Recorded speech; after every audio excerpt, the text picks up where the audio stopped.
which is 53 above normal. The normal high temperature for today is 70 degrees, and the normal low is 40.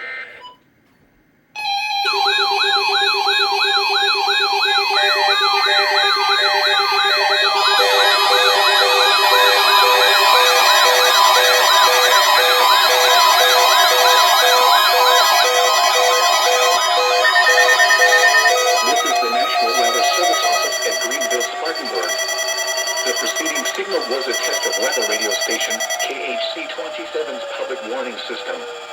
During potentially dangerous weather situations, specially built receivers can be automatically activated to warn of an impending hazard. Tests of the signal and receiver's performance are normally conducted between 11 a.m. and noon each Wednesday. If there had been a threat of severe weather, the test would have been postponed until the next available good weather day.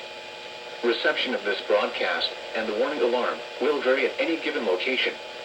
This variability, normally more noticeable at greater distances from the transmitter, can occur even though you are using a good quality receiver in good working order.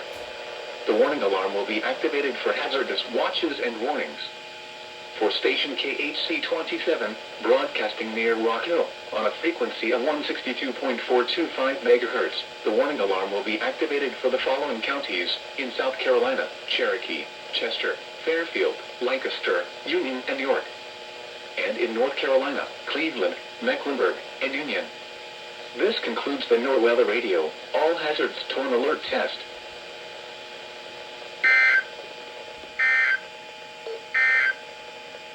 The Charlotte, North Carolina climate summary for yesterday, October 25th, 2022. Yesterday's high temperature of 76 degrees occurred at 3:21 p.m. The normal high is 70. The record high is 84 degrees, which was set in 1931.